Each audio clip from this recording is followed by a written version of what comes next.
E aí, tudo bem contigo, né? Professor Fabiano Pereira na área, para a gente voltar a tratar do nosso tema órgãos públicos. Estamos dentro do tópico envolvendo administração pública direta e indireta.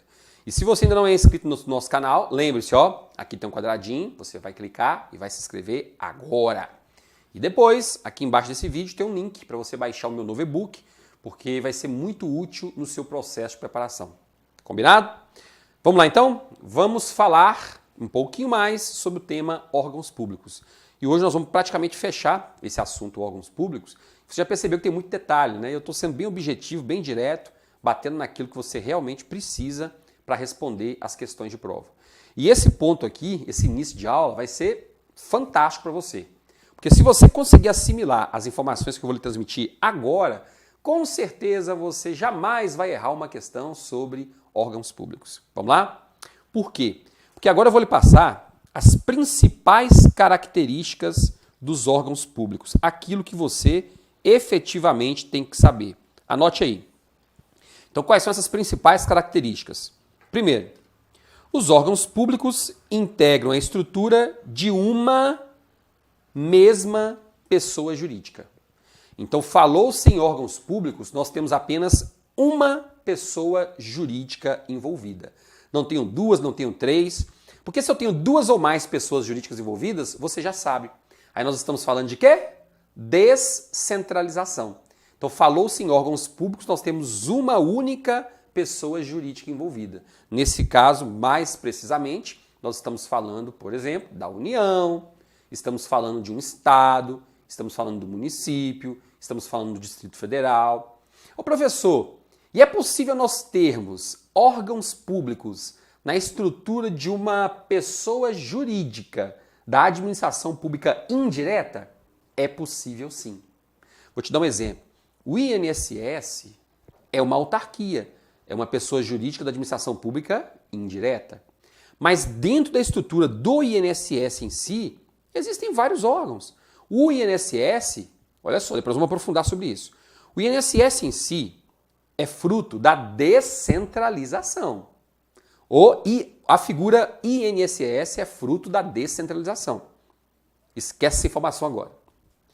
Mas dentro da estrutura do INSS, nós temos também uma desconcentração, dentro da estrutura do próprio INSS. Então o INSS, ele tem, por exemplo, superintendências, agências executivas, agências de atendimento. Dentro de cada agência de atendimento, nós temos departamento de benefícios, departamento disso, departamento daquilo, setor disso, setor daquilo. Tudo isso é fruto da desconcentração. Então lembre-se, a desconcentração, segundo consta lá na Lei 9.784, mais precisamente no artigo 2º, a desconcentração ela pode acontecer dentro de uma mesma pessoa jurídica da administração pública direta ou dentro de uma mesma pessoa jurídica da administração pública indireta. Perfeitamente possível. Grave isso aí, viu? Não dá para errar isso aí mais não. Segunda característica. Não possuem personalidade jurídica. Isso você já sabe de cor e salteado. Então os órgãos públicos são unidades de competência, centros de competência, destituídos de personalidade jurídica. Tanto é verdade que eu, Fabiano, que sou servidor do TRE, quando pratico uma conduta que cause prejuízo a um particular, esse particular não vai entrar com uma ação judicial de reparação de danos contra o TRE. Vai entrar com essa ação judicial contra a União, que é a pessoa jurídica a qual o TRE está vinculado. Ficou claro? Próxima característica. São resultado da desconcentração. Isso também você já sabe. Falou-se em órgãos públicos, falou-se em desconcentração. Veja, órgão público não tem nada a ver com descentralização. Tem nada a ver. Não misture essas duas expressões. Não tem nada a ver. Quarta característica. Não possuem patrimônio próprio. Aqui daria para aprofundar um pouquinho mais, porém não há necessidade. Quero só que você guarde isso. Não possuem patrimônio próprio. A interpretação que você tem que fazer dessa característica é a seguinte.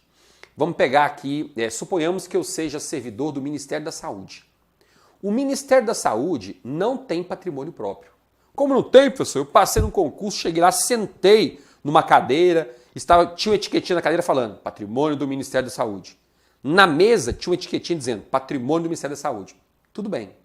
Só que, apesar daquela etiquetinha, aqueles bens que estão sendo utilizados ali por você, eles pertencem à União. Eles não pertencem ao Ministério da Saúde. Tanto é verdade que se amanhã ou depois for extinto o Ministério da Saúde, e isso é muito comum, diga de passagem, lógico que o Ministério da Saúde não, porque é um ministério muito relevante, né? Mas poderia ser extinto também.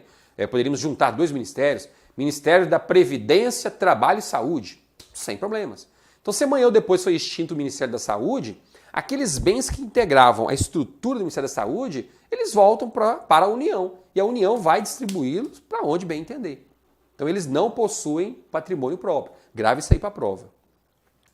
Quinta característica. Podem firmar, por meio de seus administradores, contratos de gestão com outros órgãos ou com pessoas físicas, conforme diz o artigo 37, pessoas jurídicas, né? Conforme diz o artigo 37, parágrafo 8º da Constituição. Quando você estuda administração pública, mais precisamente lá no direito constitucional, do artigo 37 ao 41, tem um momento que você passa sobre o contrato de gestão. Você estuda um pouquinho sobre o contrato de gestão. Rapidamente falando, nós vamos ter uma outra oportunidade para aprofundar nisso aqui. O contrato de gestão é um contrato firmado entre uma fundação pública ou uma autarquia, de um lado, né? Uma fundação pública ou uma autarquia, de um lado, e de outro, um órgão público com o objetivo de ampliar a autonomia dessa fundação pública ou dessa autarquia. Então, isso é um contrato de gestão. Ficou claro para você? Isso é um contrato de gestão. Então, grave o seguinte. Esses contratos de gestão, eles não são firmados apenas por pessoas jurídicas. Quando você começa a estudar um pouquinho mais, aprofundar no estudo de direito administrativo, você começa a se questionar.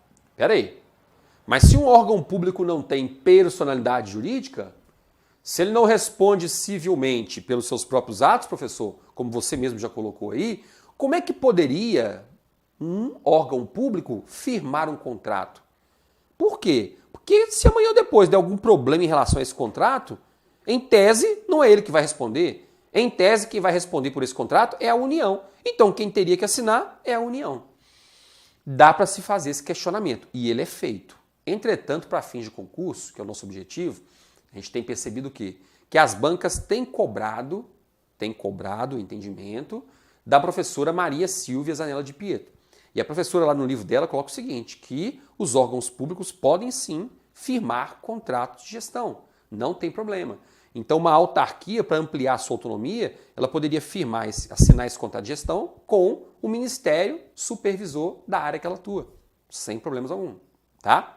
Professor, não estou entendendo nada. Calma, lá na frente nós vamos ter uma outra aula para falar só sobre isso e você vai entender perfeitamente. Porque aqui não é o momento da gente aprofundar no contrato de gestão. Eu só quero que você grave essa informação, lá na frente você vai entender. Combinado? 3.3.6. Alguns têm capacidade processual para a defesa em juízo de suas prerrogativas funcionais. Não entendi, professor. Como assim?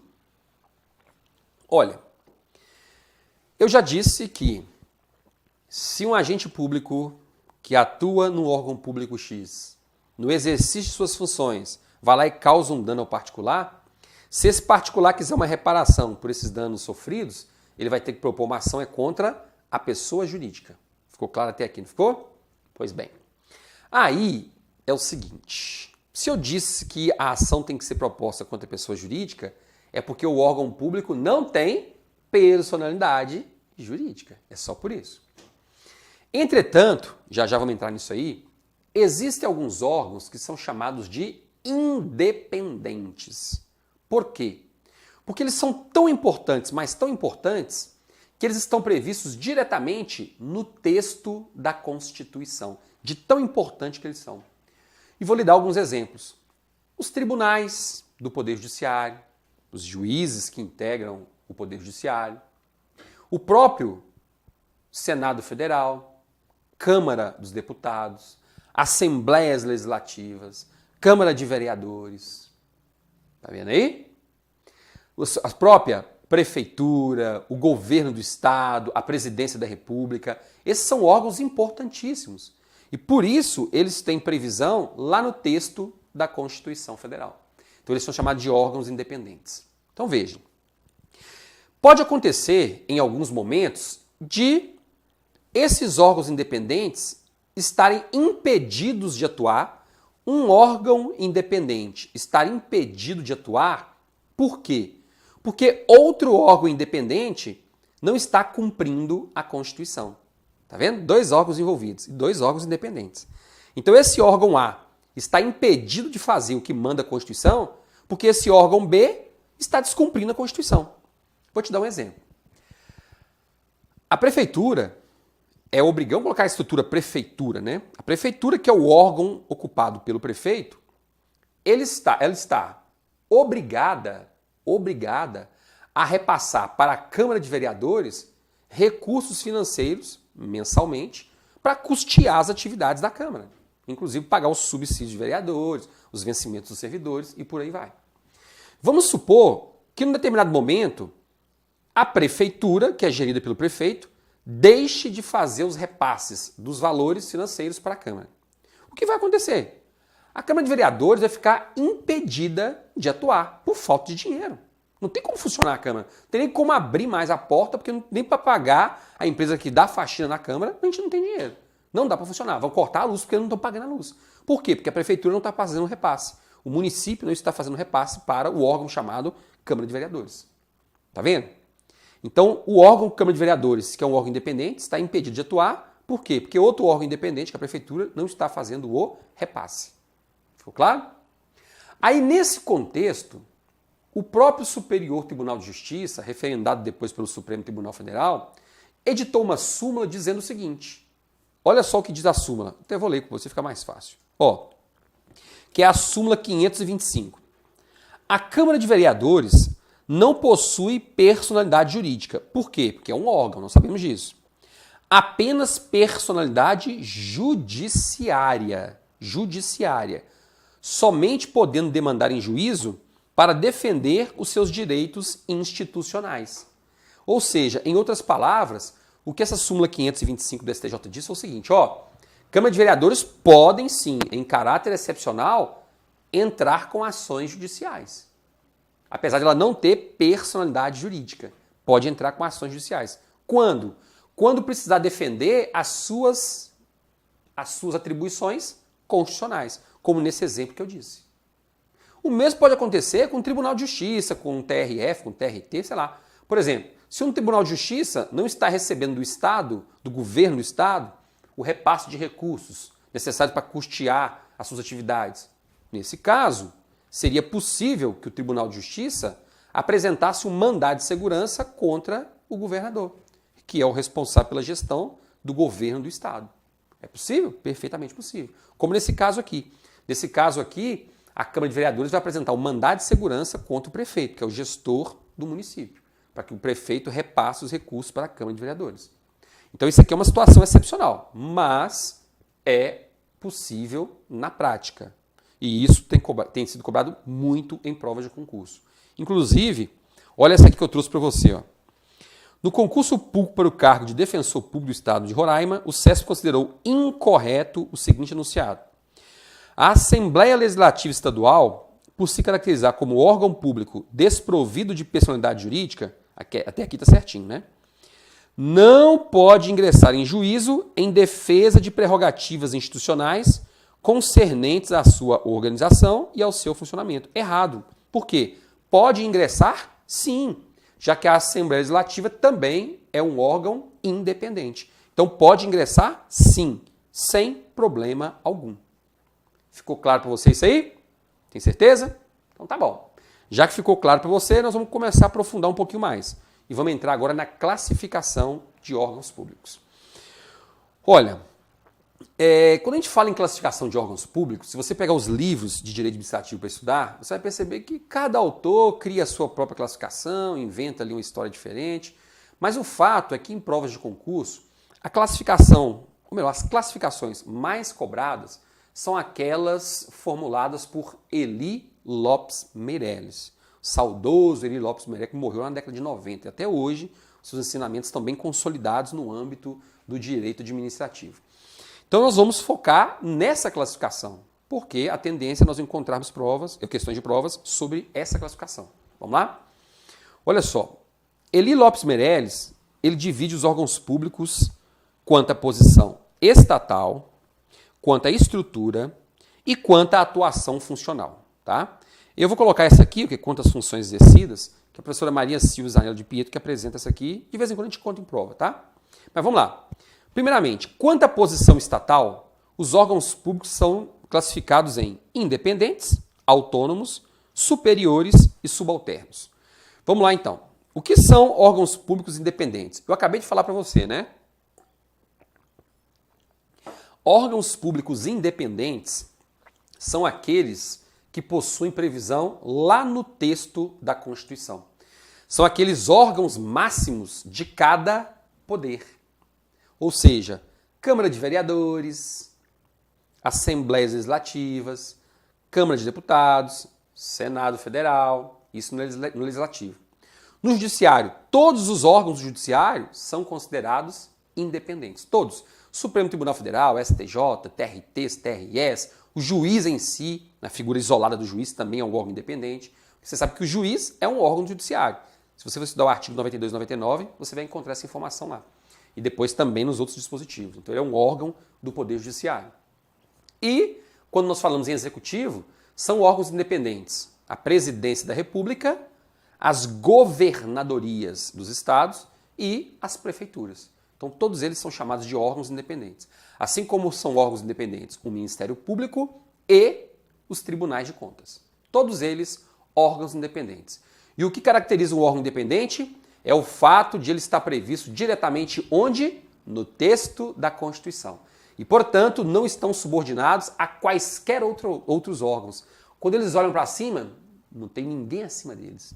Abaixo está cheio, mas para cima não tem ninguém. Por isso que eles são independentes. E em situações especiais, podem até propor ações judiciais para defenderem as suas prerrogativas, as suas atribuições, as suas competências constitucionais. E logo abaixo dos órgãos independentes, nós temos os órgãos autônomos.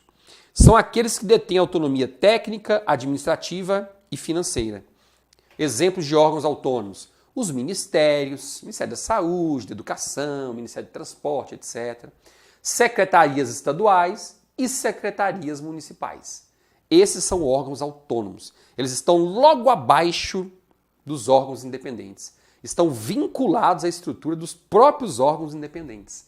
Eles têm autonomia, tudo bem, mas a autonomia é limitada. Por quê? Porque eles estão abaixo dos órgãos independentes. Quem manda mesmo é o órgão independente. É só você analisar a situação de um ministro de Estado com o presidente da República. Quem manda é o ministro até certo ponto, porque ele tem que ter o aval do presidente. Não é isso? Então esse é o órgão autônomo. Aí, abaixo dos órgãos autônomos, nós temos os órgãos superiores, que são aqueles que possuem poder de direção, controle, decisão e comando dos assuntos de sua competência específica, mas sempre estão sujeitos à subordinação e ao controle hierárquico de uma chefia mais alta.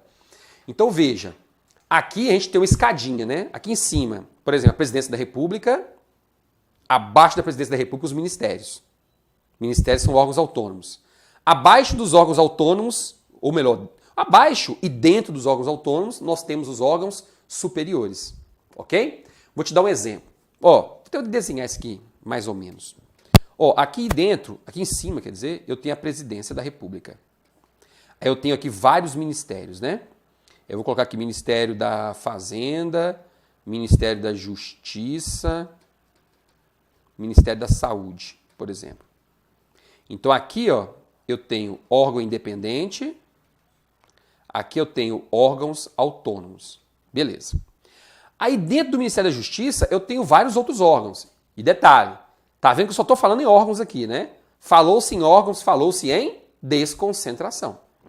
Aí dentro do Ministério da Justiça eu tenho, por exemplo, o Departamento de Polícia Federal, que é um órgão que está dentro da estrutura do Ministério da Justiça. Ou seja, o dirigente geral o diretor-geral da Polícia Federal, ele está subordinado a quem? Ao ministro da Justiça.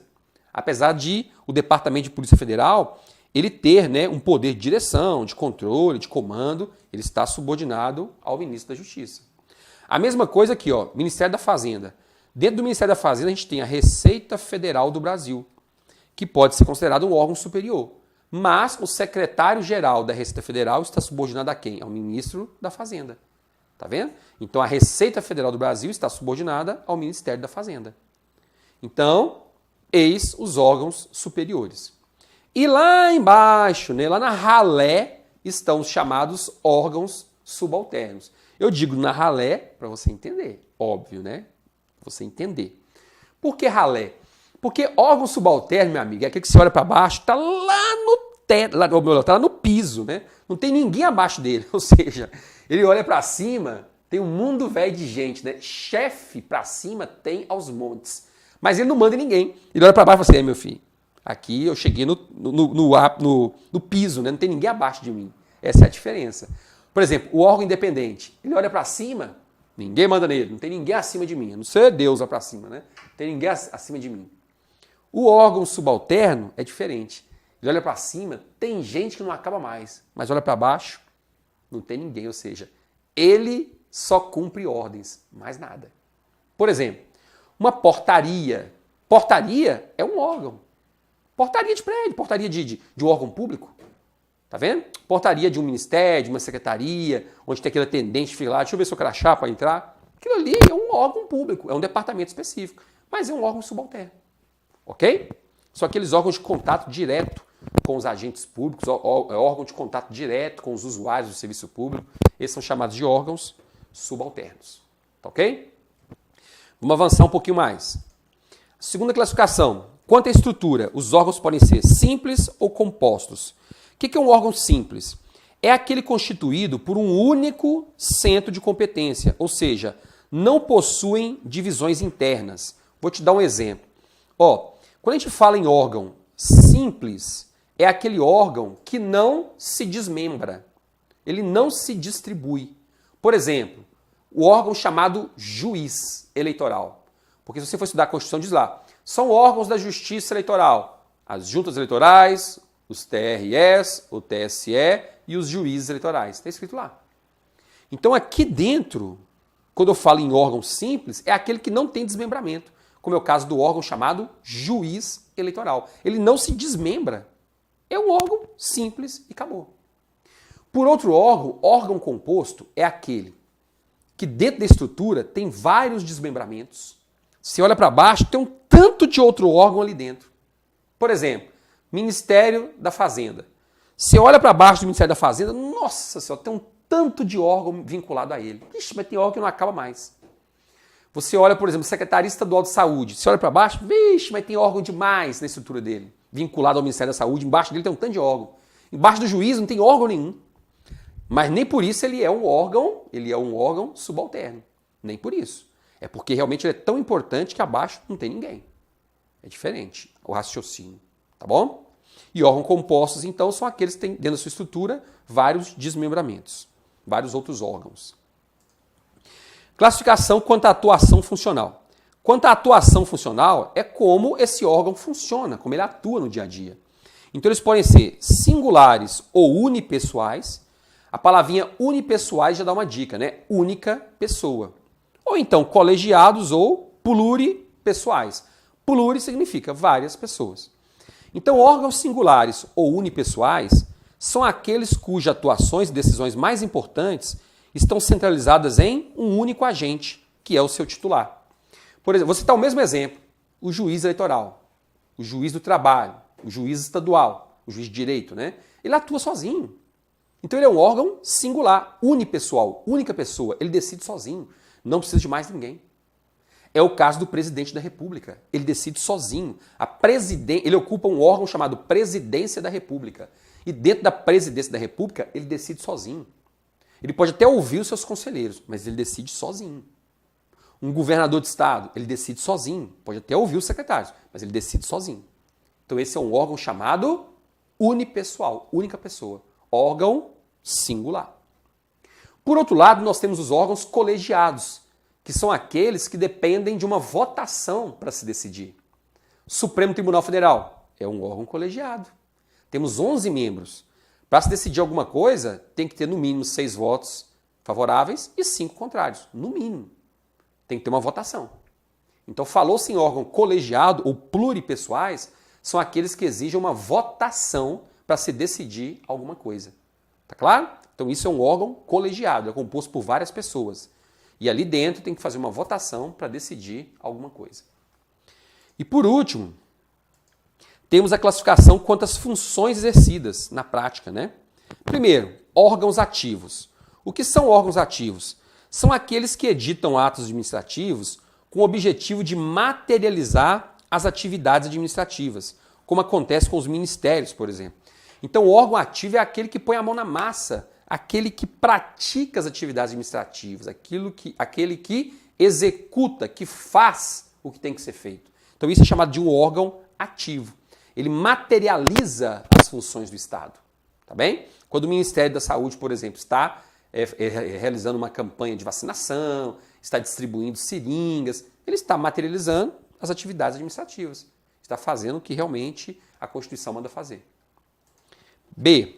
Órgãos consultivos. São aqueles que elaboram pareceres com o objetivo de subsidiar as decisões de outros órgãos públicos, a exemplo do Conselho de Defesa Nacional. Então o próprio nome já diz, órgão consultivo. Quando o presidente da República, por exemplo, tem alguma dúvida acerca de um certo assunto, ele tem um órgão consultivo, que geralmente é formado, né, por um grupo de pessoas, e esse grupo de pessoas vai lá e emite uma opinião, como é o caso do Conselho de Defesa Nacional, né? Então o presidente da República está ali, né, com uma dúvida se vai aderir a uma guerra ou não, ele pode pedir um parecer, a opinião do Conselho de Defesa Nacional. O Conselho diz, presidente, apoia a guerra, vamos entrar na guerra. E o presidente olha e fala, não concordo não. Não vamos aderir à guerra. Beleza, decisão final do presidente. Esse órgão serve só para fornecer a ele um parecer, uma opinião, mas não vincula aquela autoridade. E por último, órgãos de controle, que são aqueles que exercem atribuições de fiscalização e controle em relação a outros órgãos, a exemplo dos tribunais de contas. Então aqui é bem tranquilo, né?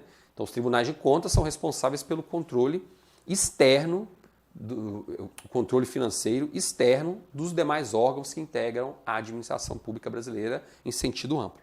Beleza? Então é isso. Basicamente, essas eram as informações que eu gostaria de transmitir para você sobre órgãos públicos. Gostou do conteúdo? Apoiou? Então dê o seu joinha. Aqui embaixo poste os seus comentários. E em breve eu estou de volta para a gente continuar já entrando no novo tema, que por sinal é ainda mais importante do que esse. Combinado? Bons estudos para você. Até mais!